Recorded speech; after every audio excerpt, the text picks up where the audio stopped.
Good morning, dear students. In today's lecture, we are going to discuss about our fourth module, that is software project management. Okay. അപ്പം നമ്മൾ 3 മൊഡ്യൂളുകളിലായിട്ട് ഒരു project എങ്ങനെ design ചെയ്യാം, plan ചെയ്യാം, അതെങ്ങനെ നമുക്ക് implement ചെയ്തെടുക്കാം, അതെങ്ങനെ ടെസ്റ്റ് ചെയ്യാം, അങ്ങനെയുള്ള കുറേ കാര്യങ്ങളാണ് നമ്മൾ നമ്മുടെ കഴിഞ്ഞ 3 മൊഡ്യൂളുകളിലായിട്ട് പഠിച്ചേക്കുന്നത്. ഓക്കെ. ഇനി അതിനുശേഷം വരുന്നൊരു കാര്യമാണ് സോഫ്റ്റ്വെയർ പ്രോജക്റ്റ് മാനേജ്മെൻറ്റ്. നമ്മുടെ ഈ ഒരു സബ്ജക്റ്റിനകത്ത് തന്നെ നിങ്ങൾക്ക് സോഫ്റ്റ്വെയർ എഞ്ചിനീയറിങ്ങും അതുപോലെ തന്നെ പ്രോജക്റ്റ് മാനേജ്മെൻറ്റുമാണ് വരുന്നത്. അതിൽ ആ പ്രോജക്റ്റ് മാനേജ്മെൻറ്റ് എന്നുള്ളതാണ് നമ്മുടെ ഈ ഒരു ഫോർത്ത് മൊഡ്യൂൾ. ഓക്കെ. അതായത് നമ്മുടെ ഒരു സോഫ്റ്റ്വെയർ ഡെവലപ്മെൻറ്റ് കംപ്ലീറ്റ് ഓവറോൾ പ്രോസസ്സിനെ മാനേജ് ചെയ്യുന്ന ആ ഒരു മെത്തേഡാണ് ഇതിനകത്ത് പ്രോജക്റ്റ് മാനേജ്മെൻറ്റിനകത്ത് വരുന്നത്. അത് എല്ലാ രീതിയിലുള്ള മാനേജ്മെൻറ്റും ഉണ്ട്. ഒരു പ്രോജക്റ്റ് ചെയ്യുമ്പം ഒരുപാട് റിസ്ക് ഫാക്ടേഴ്സ് ഒരുപാടുണ്ടാവും. അപ്പോൾ റിസ്ക് മാനേജ്മെൻറ്റ് അതിൽ ഇംപ്ലിമെൻറ്റ് ചെയ്യണം. ഒരു പ്രോജക്റ്റ് ചെയ്യുന്ന സമയത്ത് അത് നല്ല പ്രോജക്റ്റ് ചെയ്ത് നമ്മളത് റിലീസാക്കുമ്പോൾ അത് ബെസ്റ്റ് ക്വാളിറ്റി ആയിരിക്കണം ആ ഒരു സോഫ്റ്റ്വെയർ എന്ന് പറയുന്നത്. അപ്പോൾ അവിടെ ക്വാളിറ്റി മാനേജ്മെൻറ്റ് വരുന്നുണ്ട് അല്ലേ. അതേപോലെ തന്നെ നമ്മളൊരു പ്രോജക്റ്റ് കംപ്ലീറ്റ് ചെയ്യാൻ എടുക്കുന്ന സമയം, ഒരുപാട് സമയം എടുത്തിട്ടാണ് ഒരു പ്രോജക്റ്റ് ചെയ്തു കൊടുക്കുന്നതെങ്കിൽ അവിടെ ടൈം മാനേജ്മെൻറ്റ് പ്രോപ്പറാണ് നമുക്ക് പറയാൻ പറ്റുമോ? ഇല്ല. അപ്പോൾ അങ്ങനെയുള്ള കുറേ കാര്യങ്ങൾ, അതായത് അതിൻ്റെ ടൈം, അതിലെടുക്കുന്ന എഫേർട്ട്, അതേപോലെ തന്നെ അതിൻ്റെ ക്വാളിറ്റി, അതിൽ വരുന്ന റിസ്ക്, ഇങ്ങനെയുള്ള കംപ്ലീറ്റ് ആയിട്ടുള്ള കാര്യങ്ങളും ഡേയും ആ ഒരു മാനേജ്മെൻറ്റ് എന്തിനകത്താണ് വരുന്നത്? Software project management. അപ്പോൾ നമ്മുടെ ഫോർത്ത് മൊഡ്യൂളിലും അതിനെ പറ്റിയിട്ടാണ് ഡിസ്കസ് ചെയ്യുന്നത്. ഓക്കെ. അപ്പോൾ നോക്കുക, software project management. The main aim of software project management is to enable a group of software engineers work efficiently to work the successful completion of a software project. ഒരു software പ്രോജക്റ്റിൻ്റെ successful കംപ്ലീഷന് വേണ്ടിയിട്ട് ഒരു group of software എഞ്ചിനീയേഴ്സിനെ എന്താക്കുക, efficient ആയിട്ട് work ചെയ്യുന്ന രീതിയിൽ പ്രാപ്തമാക്കുക അല്ലേ. എന്തിലൂടെ? ഒരു നല്ലൊരു മാനേജ്മെൻറ്റ് ടെക്നിക്കിലൂടെ. ഓക്കെ. അപ്പം ഇവിടെ എന്താ ചെയ്യുന്നതെന്ന് വെച്ച് കഴിഞ്ഞാൽ, ഇതൊക്കെ ഒരുപാട് എന്താ പറയുക, ഒരു കമ്പനിയുടെ കേസ് പറയുകയാണെന്നുണ്ടെങ്കിൽ അവർ ഒരു സോഫ്റ്റ്വെയർ പ്രോജക്റ്റ് മാനേജ്മെൻറ്റ് പല ടൈപ്പ് ഉണ്ട് കേട്ടോ. ഇപ്പോൾ software project management frame work എന്ന് പറയുന്നത് തന്നെ പല ടൈപ്പ് ഫ്രെയിം വർക്ക്സ് ഉണ്ട്. മീൻസ് നമ്മുടെ ഇന്നത്തെ കാലത്ത് നമ്മൾ ഉപയോഗിക്കുന്ന സോഫ്റ്റ്വെയർസ് എന്ന് പറഞ്ഞു കഴിഞ്ഞാൽ ഒരുപാട് ടൈപ്പ് ഓഫ് സോഫ്റ്റ്വെയർസ് ഉണ്ട് അല്ലേ. ഭയങ്കര സൈസുള്ള സോഫ്റ്റ്വെയർസ് ഉണ്ട്, അതേപോലെ തന്നെ സൈസ് കുറവുള്ള ടൈപ്പ് ഉണ്ട്. നല്ല ഫാസ്റ്റായിട്ട് വർക്ക് ചെയ്യുന്നതുണ്ട്, അല്ലാത്തതുണ്ട് അല്ലേ.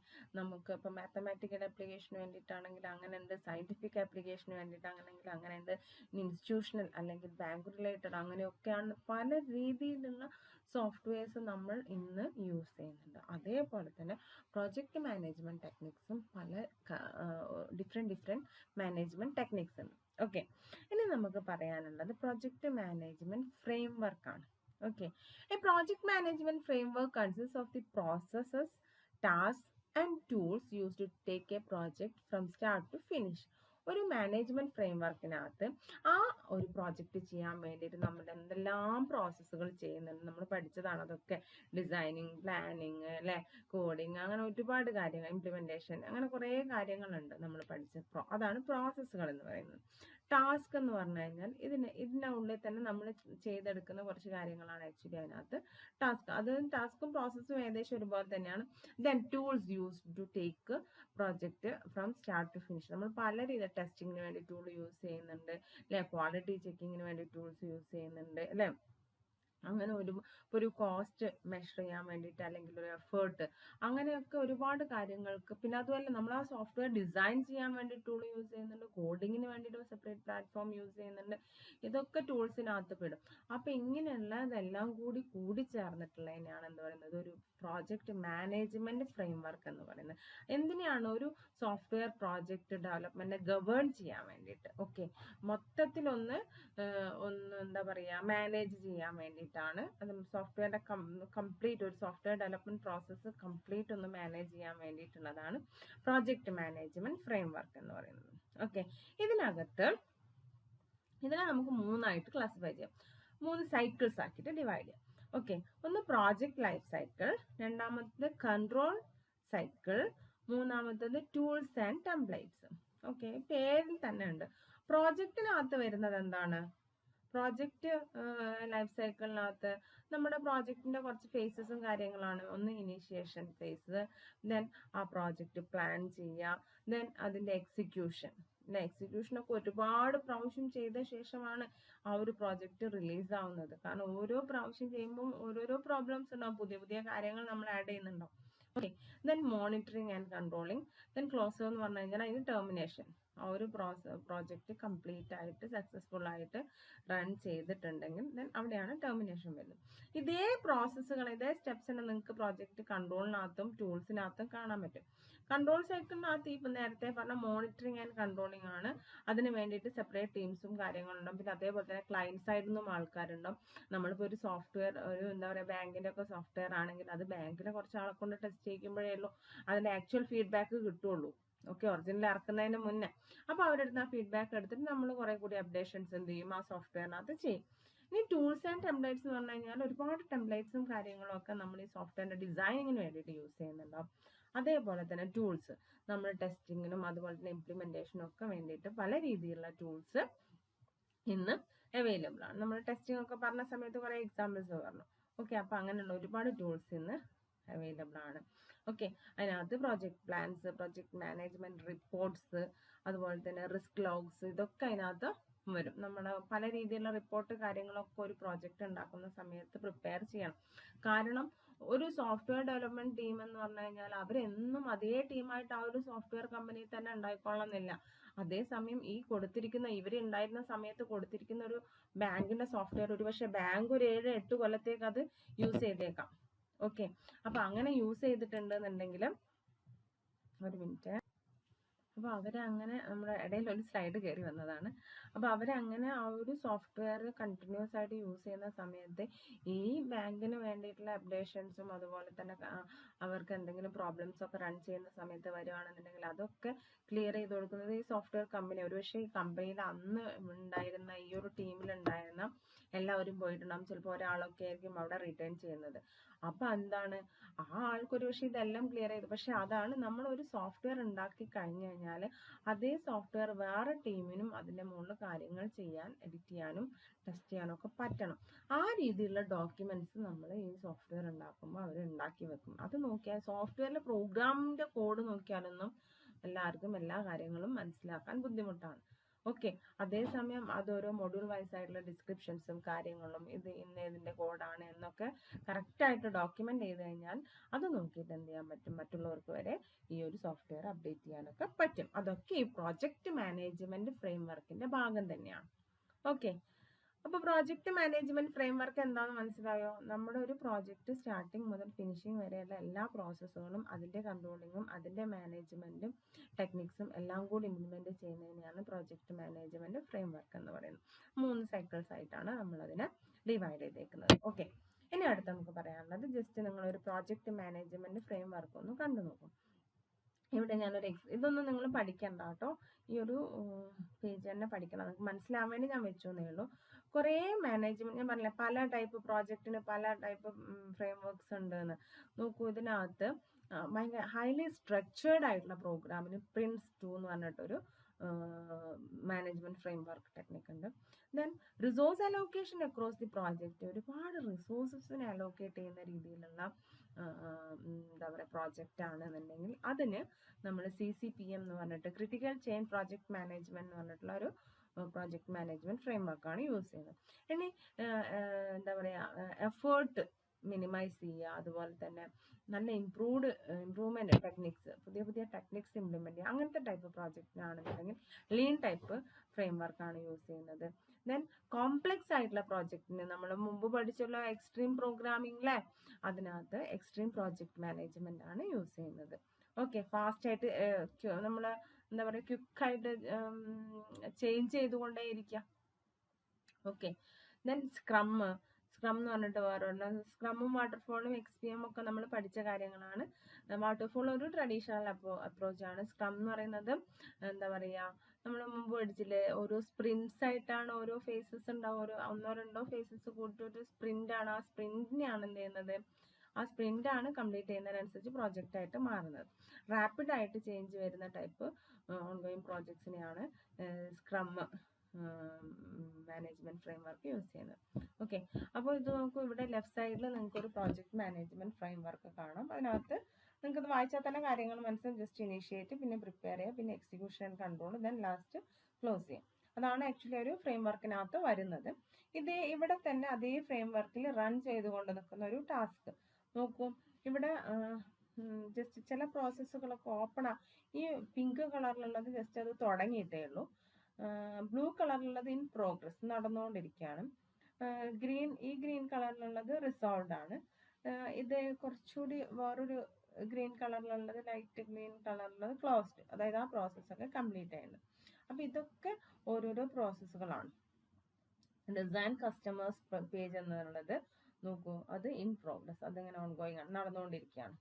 അപ്പോൾ ഇത് അതിൻ്റെ ആ ഒരു പ്രോജക്റ്റ് മാനേജ്മെന്റ് ഫ്രെയിംവർക്ക് അനുസരിച്ച് റൺ ചെയ്യുന്ന ഒരു പ്രോസസ്സ് നിങ്ങൾക്ക് കാണിച്ചു തന്നു നോക്കുക. ഇങ്ങനത്തെ ഇതൊക്കെ ഒരു സോഫ്റ്റ്വെയർ കമ്പനിയിലാണ് അവർ റെഫറൻസ് ആയിട്ടൊക്കെ എടുക്കുക. ഓരോ ദിവസത്തെ ഗ്രാഫൊക്കെ ഇംപ്ലിമെന്റ് ചെയ്യാന്ന് വെച്ച് കഴിഞ്ഞാൽ ഓരോരുത്തരും അയക്കുന്ന റിപ്പോർട്ടിനനുസരിച്ച് അവരെ എത്രമാത്രം ചെയ്തു എന്ന് ഉള്ളത് അവർക്ക് റിപ്പോർട്ടായിട്ട് ഓരോ 8 hours എൻഡിങ്ങിൽ ഓരോ അവിടെ വർക്ക് ചെയ്യുന്ന ആളിനും സോഫ്റ്റ്വെയർ ഡെവലപ്പറും അയച്ചു കൊടുക്കണം. അപ്പോൾ അയക്കുന്നതിനനുസരിച്ച് ഈ ഗ്രാഫിലൊക്കെ എന്തുണ്ടാവും, വ്യത്യാസങ്ങൾ ഉണ്ടാവും. അപ്പം ഇതാണ് പ്രോജക്റ്റ് മാനേജ്മെന്റ് ഫ്രെയിംവർക്ക്. ഇത് ഇങ്ങനെയൊക്കെ ഉണ്ട് എന്നൊന്ന് മനസ്സിലാക്കി വെക്കാം. ഇനി നമുക്ക് പറയാനുള്ളത് പ്രോജക്റ്റ് എസ്റ്റിമേഷൻ ടെക്നിക്കാണ്. നമ്മൾ നേരത്തെ പറഞ്ഞില്ലേ, പ്രോജക്റ്റ് മാനേജ്മെന്റിനകത്ത് ഒരു ക്വാളിറ്റി മാനേജ്മെന്റ് വരും, റിസ്ക് മാനേജ്മെന്റ് വരും, അല്ലെ, ടൈം മാനേജ്മെന്റ് വരും, അതുപോലെ തന്നെ കോസ്റ്റ് മാനേജ്മെന്റ് വരും. ഇങ്ങനെ പല രീതിയിലുള്ള മാനേജ്മെന്റും വരും. ഒരു മാനേജ്മെന്റ് ടെക്നിക്കാണ് ഇതിനകത്ത് ആക്ച്വലി വരുന്നത് കേട്ടോ. അപ്പം ഇതിനകത്ത് നമുക്ക് എസ്റ്റിമേഷൻ, നിങ്ങൾ ബിൽഡിങ്ങിൻ്റെ ഒക്കെ എസ്റ്റിമേറ്റ് എടുക്കാന്ന് കേട്ടിട്ടില്ലേ അല്ലേ? നമ്മളൊരു ബിൽഡിംഗ് പ്ലാൻ എടുക്കാൻ വേണ്ടിയിട്ട് പ്ലാൻ ചെയ്യുന്ന സമയത്ത് നമ്മൾ അതിനൊക്കെ ഒരു എസ്റ്റിമേറ്റ് ഉണ്ടാക്കും അല്ലേ ആദ്യം തന്നെ. എന്താണ് ആ എസ്റ്റിമേറ്റിന്റെ ഉദ്ദേശം? എന്താണ് ആക്ച്വലി എസ്റ്റിമേഷൻ എന്ന് വെച്ച് കഴിഞ്ഞാൽ, estimation is some kind of a process to find a certain values into an estimate such as effort, budget, resource, time and some others to successfully complete a project. ഒരു project complete ചെയ്യാൻ വേണ്ടിയിട്ട് എത്രമാത്രം effort എടുക്കണം, എത്രമാത്രം budget ഇടണം, എത്രമാത്രം റിസോഴ്സസിന് ആവശ്യമുണ്ട്, എത്ര ടൈം വേണം അത് കംപ്ലീറ്റ് ചെയ്യാൻ, ഇതെല്ലാം കൂടി കാണിക്കുന്ന ഒരു റിപ്പോർട്ടാണെന്ന് എസ്റ്റിമേറ്റ് എന്ന് പറയുന്നത്. ഓക്കെ, അപ്പോൾ അങ്ങനെ ഒരു എസ്റ്റിമേറ്റ് നമ്മുടെ സോഫ്റ്റ്വെയർ പ്രോജക്റ്റിനും വേണം. നമ്മുടെ ഒരു ബിൽഡിംഗ് ഒക്കെ കൺസ്ട്രക്ട് ചെയ്യുന്ന സമയത്ത് അതിന് എസ്റ്റിമേറ്റ് ഉണ്ടാക്കുന്ന പോലെ തന്നെ നമ്മളുടെ പ്രോജക്റ്റ് ഉണ്ടാക്കുന്ന ഒരു സോഫ്റ്റ്വെയർ പ്രോജക്റ്റിനും എന്തുണ്ടായിരിക്കും, ഒരു എസ്റ്റിമേറ്റ് ഉണ്ടാകും. ഓക്കെ, ആ എസ്റ്റിമേറ്റിനകത്തുള്ള കുറച്ച് പാരാമീറ്റേഴ്സ് ആണ് ഞാൻ താഴെ കൊടുക്കുന്നത്. പ്രോജക്റ്റ് സൈസ്, പ്രോജക്റ്റിന്റെ കോസ്റ്റ്, പ്രോജക്റ്റിന് എടുക്കുന്ന ഡ്യൂറേഷൻ, അതിനെടുക്കുന്ന എഫേർട്ട്, ഈ 4 എണ്ണം. ഓക്കെ, ഇനി അതിനകത്ത് സൈസ് പറയാം. ഓക്കെ, സൈസ് എന്ന് പറഞ്ഞു കഴിഞ്ഞാൽ എന്താ actually? Estimation of the size of software is an essential part of software project management.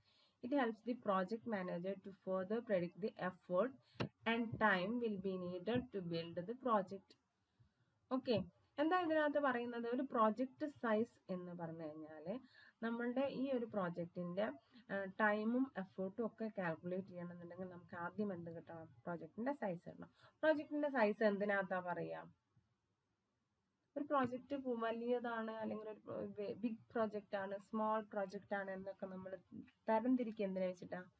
Lines of code അല്ലേ? ഏതൊരു സോഫ്റ്റ്വെയർ പ്രോജക്റ്റിനെ ഡിസൈൻ ചെയ്ത് അതിനൊരു കോഡിംഗ് ഫേസ് ഉണ്ട് നമ്മൾ പഠിച്ചിട്ടില്ലേ? എത്രമാത്രം കോഡ് എഴുതണം എന്നുള്ളതാണ് ആ പ്രോജക്റ്റിന്റെ സൈസ്.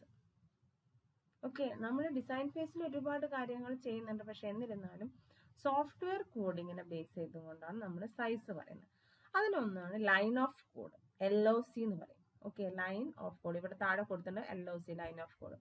വേറൊരെണ്ണമാണ് പ്രോജക്റ്റിന്റെ സൈസ് കാൽക്കുലേറ്റ് ചെയ്യാൻ വേണ്ടിയിട്ട് ഫംഗ്ഷൻ പോയിന്റ് വെച്ചിട്ട് ഇത്രമാത്രം ഫംഗ്ഷൻസ് ഉണ്ട്. ഒരുപാട് ഫംഗ്ഷൻസ് ഉള്ളതാണെന്നുണ്ടെങ്കിൽ ബിഗ് സൈസ് ആയിരിക്കും, കുറഞ്ഞ നമ്പർ ഓഫ് ഫംഗ്ഷൻസ് ഒക്കെ ആണെന്നുണ്ടെങ്കിൽ സ്മോൾ സൈസ് ആയിരിക്കും എന്നൊക്കെ നമുക്ക് പറയാം.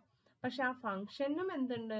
സൈസ് ഉണ്ട്. ബിഗ് സൈസ് ഒരുപാട് നമ്പേഴ്സ് ഓഫ് ഫംഗ്ഷൻസ് ഉള്ളതിനകത്ത് അതൊക്കെ ചെറിയ ഫംഗ്ഷൻസ് ആണെങ്കിലോ അല്ലേ, ഒരു 4 or 5 ഫംഗ്ഷൻ വരുന്ന ഒരു സെറ്റ് ആണെന്നുണ്ടെങ്കിൽ അതിനുള്ള ഫംഗ്ഷൻസ് ഒക്കെ ഭയങ്കര സൈസ്ഡ് ആണെങ്കിലോ. ഓക്കെ, അപ്പം പ്രോഗ്രാമിന് ഇതിന്റെ നമ്മുടെ കണ്ടുപിടിക്കുന്ന ഈ ഒരു അസംഷൻ വെച്ചിട്ട് പ്രോജക്ട് സൈസ് കണ്ടുപിടിക്കുന്നത് തെറ്റില്ലേ? അപ്പൊ ഫംഗ്ഷൻ പോയിന്റ്സ് വെച്ചിട്ടും എന്തുണ്ട്? പ്രോജക്റ്റിന്റെ സൈസ് കണ്ടുപിടിക്കാം. ഓക്കെ, പിന്നെ നമുക്ക് രണ്ട് ഡയഗ്രാംസ് ഉണ്ട്, ഡാറ്റ ഫ്ലോ ഡയഗ്രാം അതുപോലെ ER ഡയഗ്രാം. ഈ രണ്ട് ഡയഗ്രത്തിനെ ബേസ് ചെയ്തുകൊണ്ടും നമുക്ക് എന്ത് ചെയ്യാൻ പറ്റും, ഒരു പ്രോജക്റ്റിന്റെ സൈസ് ഫൈൻഡ് ഔട്ട്. ഈ ലാസ്റ്റ് രണ്ടെണ്ണം നിങ്ങൾ നോക്കേണ്ട ആവശ്യമില്ല, കാരണം നിങ്ങളുടെ സിലബസിനകത്ത് ആദ്യത്തെ രണ്ടെണ്ണം മാത്രമേ പറയുന്നുള്ളൂ. ഞാൻ ജസ്റ്റ് ഏതൊക്കെ ഉണ്ടെന്ന് ഇവിടെ ഒന്ന് നിങ്ങൾ കാണാൻ വേണ്ടി എഴുതിയെന്നേ ഉള്ളൂ. ഓക്കെ, അപ്പൊ അതിനകത്ത് ലൈൻ ഓഫ് കോഡ് LOC ഒന്ന് നോക്കാം. ലൈൻ ഓഫ് കോഡ് എന്ന് വെച്ച് കഴിഞ്ഞാൽ നമ്പർ ഓഫ് ലൈൻസിനെ കൗണ്ട് ചെയ്യുക, കോഡ് ചെയ്ത നമ്പർ ഓഫ് ലൈൻസിനെ കൗണ്ട് ചെയ്യുക.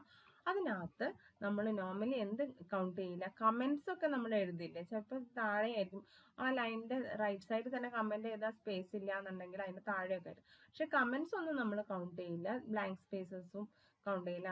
അതല്ലാതെ നമ്മൾ എന്താണ് ലൈൻസ് ആണ്, അതല്ലാതെ ഉള്ള ലൈൻസ് ഓഫ് കോഡ്സ് ആണ്, ലൈൻസ് ആണ് നമ്മൾ നോക്കുന്നത്. ഓക്കെ, അത് എന്തിലാണ് നമ്മൾ ഏത് യൂണിറ്റിലാണ് പറയുന്നത്, ഒന്ന് KLOC, ഒന്ന് NLOC, ഒന്ന് KDSI.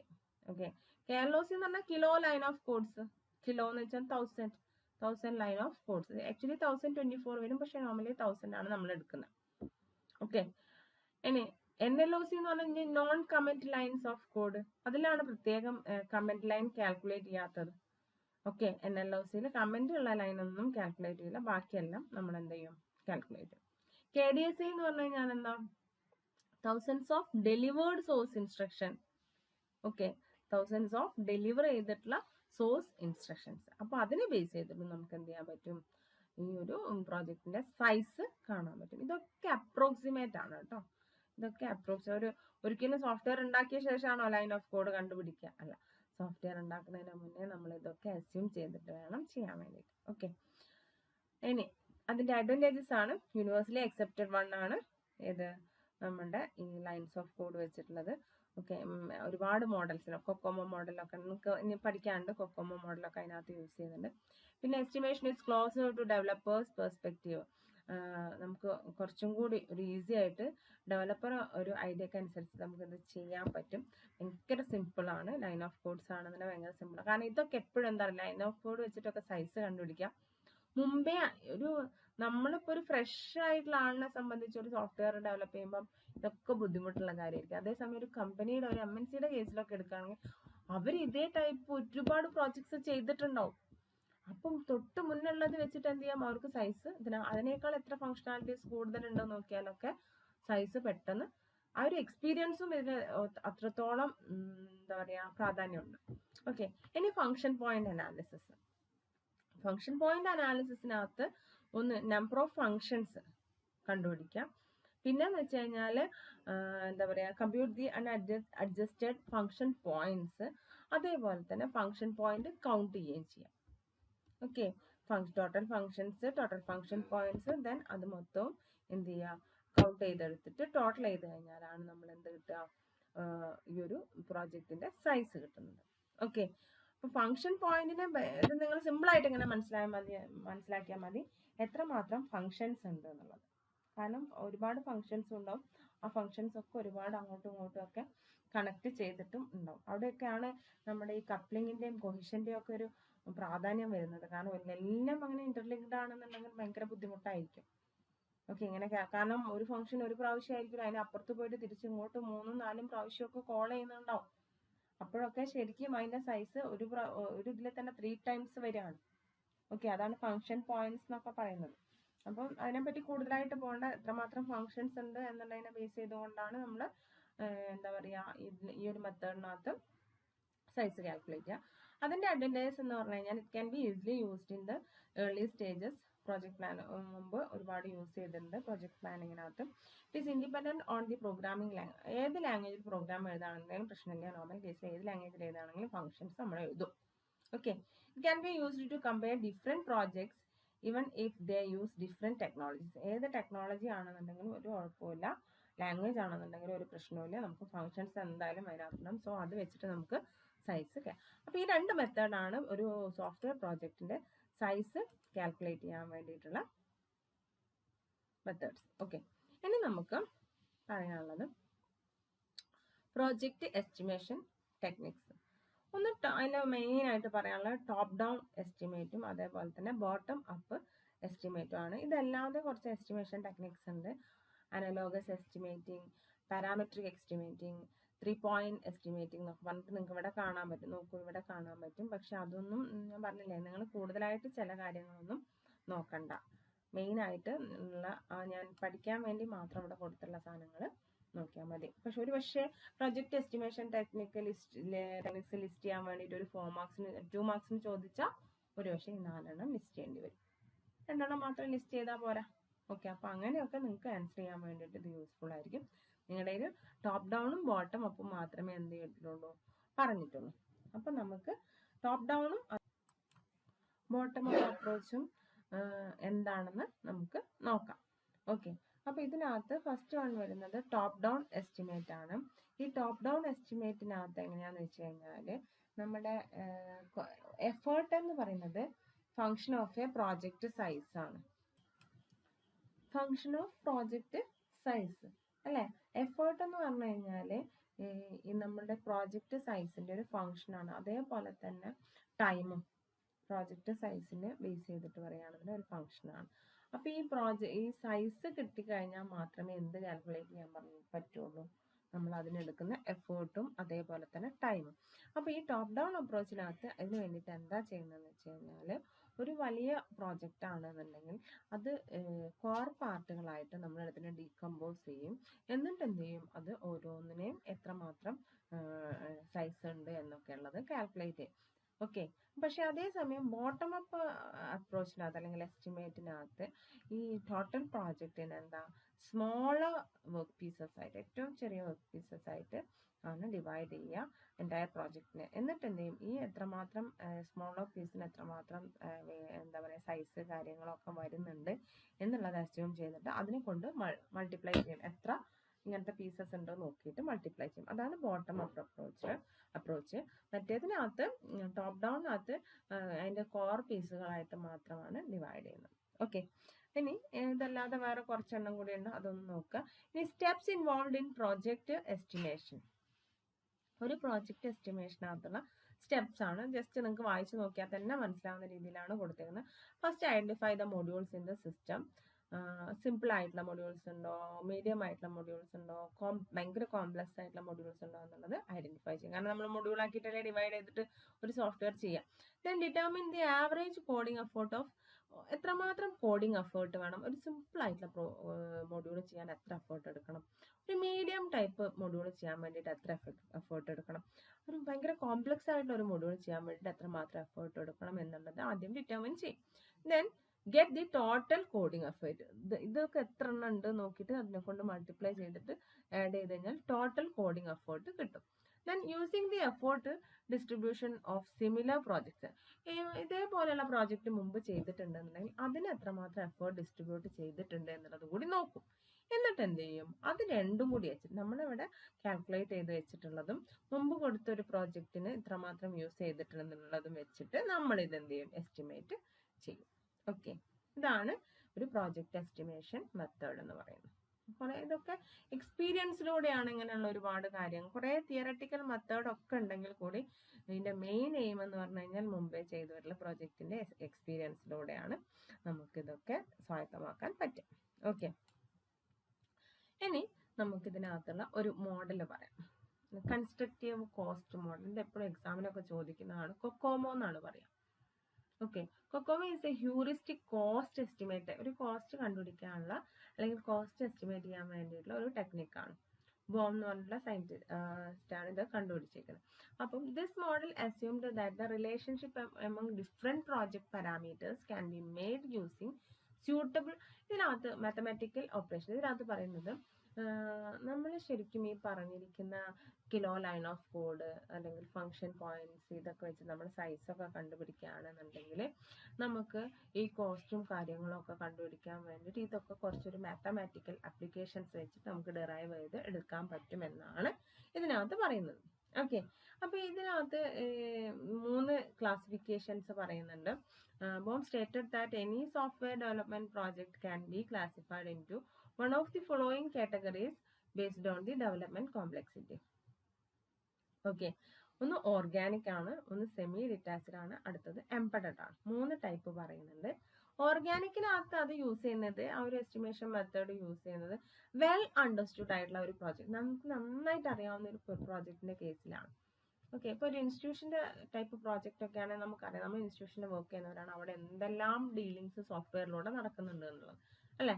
സോ എന്താ പറയുക, വെൽ അണ്ടർസ്റ്റുഡ് ആയിട്ടുള്ള ഒരു ആപ്ലിക്കേഷൻ്റെ കേസ് ആണെന്നുണ്ടെങ്കിൽ അതിന് ഓർഗാനിക് എന്ന് പറയും. സെമി ഡിറ്റാച്ച്ഡ് എന്ന് പറഞ്ഞു കഴിഞ്ഞാൽ ഡെവലപ്മെന്റ് ടീമിനകത്ത് എക്സ്പീരിയൻസ്ഡും വെൽ എക്സ്പീരിയൻസ്ഡും ലെസ് എക്സ്പീരിയൻസ്ഡും ആയിട്ടുള്ള ടീമിനൊക്കെ വെച്ചിട്ടാണ് നമ്മളിത് ചെയ്യുന്നതെങ്കിൽ അതിന് സെമി ഡിറ്റാച്ച്ഡ് എന്നാണ് പറയാം. അടുത്തത് എന്താ പറയുക, എംബഡഡ് നിങ്ങൾ എംബഡഡ് സിസ്റ്റം പഠിക്കുന്നതാണ്. ഒരു type of software strongly coupled with hardware. അത് എക്സാമ്പിളാണ് മൈക്രോ കൺട്രോളറൊക്കെ അല്ലേ. മൈക്രോ കൺട്രോളറൊക്കെ നമ്മൾ എംബഡഡ് പ്രോഗ്രാം ചെയ്ത് വെക്കും അല്ലേ. ഒരു പെർട്ടിക്കുലർ ഡിവൈസിനെ കൺട്രോൾ ചെയ്യാൻ വേണ്ടിയിട്ടോ ഒക്കെ ആണെന്നുണ്ടെങ്കിൽ നമ്മൾ എന്ത് ചെയ്ത് വെക്കും, അതിനെ പ്രോഗ്രാം ചെയ്ത് വെക്കും. ഓക്കെ, അപ്പം അങ്ങനെ പ്രോഗ്രാം ചെയ്ത് വെക്കുമ്പം അങ്ങനത്തെ ടൈപ്പ് പിന്നെ പ്രോജക്റ്റ് ഒക്കെ ആണെന്നുണ്ടെങ്കിൽ അവിടെയാണ് നമ്മൾ എംബഡഡ് മോഡൽ യൂസ് ചെയ്യുന്നത്. ഓക്കെ, ഇനി ഇതിൽ തന്നെ എന്താ പറയുക, എസ്റ്റിമേഷൻ പല രീതിയിൽ നമുക്ക് എസ്റ്റിമേറ്റ് ചെയ്തെടുക്കാൻ പറ്റും. ഓക്കെ, ഈ പറഞ്ഞിരിക്കുന്ന 3 മെത്തേഡിനകത്തും നമ്മൾ പല രീതിയിൽ നമുക്ക് എസ്റ്റിമേഷൻ ഉണ്ടാക്കാൻ പറ്റും. ഒന്ന് ബേസിക് കൊക്കോമോ മോഡൽ, അതിനടുത്തത് intermediate COCOMO model, then complete COCOMO.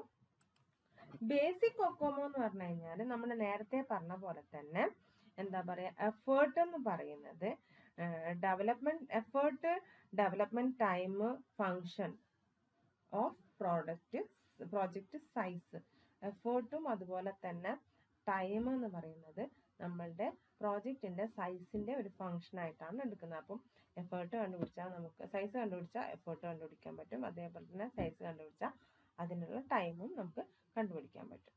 Okay, ഇനി അടുത്ത നമുക്ക് ഇന്റർമീഡിയറ്റ് കൊക്കോമോ ആണ് പറയാനുള്ളത്. ഇന്റർമീഡിയറ്റിനകത്ത് ഇത് നമ്മളുടെ ഇനീഷ്യൽ ആയിട്ടുള്ള എസ്റ്റിമേറ്റ് എന്ന് പറഞ്ഞു കഴിഞ്ഞാൽ ബേസിക് കൊക്കോമോ മോഡൽ വെച്ചിട്ട് നമുക്ക് ഫൈൻഡ് ഔട്ട് ചെയ്തെടുക്കാൻ പറ്റും. എന്നിട്ട് ഒരുപാട് cost drivers, around 15 cost drivers വെച്ചിട്ടാണ് നമ്മൾ അതിനകത്ത് ആക്ച്വൽ എസ്റ്റിമേഷൻ കണ്ടുപിടിക്കുന്നത്. ഓക്കെ, ആദ്യത്തെ ഒരു ഇനീഷ്യൽ ടൈപ്പ് നമ്മൾ ബേസിക് വെച്ചിട്ടും ദെൻ 15 കോസ്റ്റ് ഡ്രൈവേഴ്സ് വെച്ചിട്ടുമാണ് അടുത്തത് കണ്ടുപിടിക്കുന്നത്. ഇനി അടുത്ത് നമുക്ക് പറയാനുള്ളത് കംപ്ലീറ്റ് കൊക്കോമോ മോഡലാണ്. കംപ്ലീറ്റ് കൊക്കോമോനകത്ത് ഒരു സോഫ്റ്റ്വെയർ ഇൻഡിവിജ്വൽ സിസ്റ്റംസ് ആയിട്ട് അല്ലെങ്കിൽ ഇൻഡിവിജ്വൽ സെക്ഷൻസ് ആയിട്ട് നമ്മൾ ഡിവൈഡ് ചെയ്തിട്ടുണ്ടാവും. ആ ഓരോ ഇൻഡിവിജ്വൽ സബ് സിസ്റ്റത്തിൻ്റെയും എഫേർട്ടും ടൈമും നമ്മൾ ടോട്ടൽ ചെയ്തിട്ടാണ് എന്തിനകത്ത് കംപ്ലീറ്റ് കൊക്കോമോക്കകത്ത് നമ്മൾ എസ്റ്റിമേറ്റ് ഉണ്ടാക്കുന്നത്. അപ്പോൾ ഇത്രയാണ് ഒരു കൊക്കോമോ മോഡലിനകത്ത് വരുന്നത്. ആദ്യം നമ്മൾ ഇതിനകത്ത് എങ്ങനെയാണ് എസ്റ്റിമേറ്റ് ഉണ്ടാക്കുന്നതെന്നാണ്. ബേസിക്, ഇന്റർമീഡിയറ്റ്, അതുപോലത്തെ കംപ്ലീറ്റ് 3 എണ്ണമാണ് നമ്മൾ യൂസ് ചെയ്യുന്നത്. അത് ഏതൊക്കെ ടൈപ്പ് ആണ് എന്നുള്ളത് നോക്കിക്കഴിഞ്ഞാൽ ഓർഗാനിക് ടൈപ്പ് ഉണ്ട്, അത് പ്രോജക്റ്റിനെ ബേസ് ചെയ്തുകൊണ്ടാണ്. സെമി ഡിറ്റാച്ച്ഡ് ഉണ്ട്, എംബഡഡ് എന്ന് വെച്ചാൽ ഹാർഡ്വെയറും കൂടി വരുന്ന സോഫ്റ്റ്വെയർ ആണ്. അതേപോലെ തന്നെ സെമി ഡിറ്റാച്ച്ഡ് എന്ന് വെച്ച് കഴിഞ്ഞാൽ അതിനകത്ത് ആ ടീമിനെ ബേസ് ചെയ്തുകൊണ്ടാണ്, എസ്റ്റിമേഷന് വേണ്ടിയിട്ടുള്ള ടീമിനെ ബേസ് ചെയ്തുകൊണ്ടാണ് കാര്യങ്ങൾ മുന്നോട്ട് പോകുന്നത്. മീൻസ് ആ ടീമിൽ വെൽ എക്സ്പീരിയൻസ്ഡും ലെസ് എക്സ്പീരിയൻസ്ഡും ആയിട്ടുള്ള ആളുണ്ടാവും. ഓർഗാനിക് എന്ന് പറഞ്ഞു കഴിഞ്ഞാൽ നല്ലോണം അറിയുന്നത്, എപ്പോഴും ഒരു ബാങ്കിന്റെ സോഫ്റ്റ്വെയറിന് വേണ്ടി മാത്രം ഡെഡിക്കേറ്റഡ് ആയിട്ട് വർക്ക് ചെയ്യുന്ന ഒരു കമ്പനിയാണെന്ന് വിചാരിക്കാം. അപ്പോൾ അവർക്ക് എപ്പോഴും ഒരു ബാങ്ക് കഴിഞ്ഞാൽ അടുത്ത ബാങ്ക് അവർക്ക് കൊട്ടേഷൻ കൊടുക്കുന്നെങ്കിൽ അവരെ സംബന്ധിച്ച് ഓർഗാനിക് ആയിരിക്കും അവർക്ക് കുറച്ചുകൂടി സുഖം. കാരണം വെൽ അണ്ടർസ്റ്റുഡ് ആയിട്ടുള്ള സോഫ്റ്റ്വെയർസ് ആണ് അവരെപ്പോഴും ചെയ്തുകൊണ്ടിരിക്കുന്നത്. ഓക്കെ, അപ്പോൾ ഇത്രയുമാണ് നമുക്ക് പറയാനുള്ളത് ഇതിനകത്ത്. ഇനി നമുക്ക് റിസ്ക് മാനേജ്മെന്റ് ആണ്. അപ്പം 1-2 ടോപ്പിക്കും കൂടി കഴിഞ്ഞ് കഴിഞ്ഞാൽ നമ്മുടെ ഈ മൊഡ്യൂള് ഫിനിഷ് ആവും. ഇനി അപ്പം നിങ്ങൾ എന്ത് ചെയ്യാം, കംപ്ലീറ്റ് ആയിട്ട് വീഡിയോ കാണുക. Okay, stay safe dears, thank you.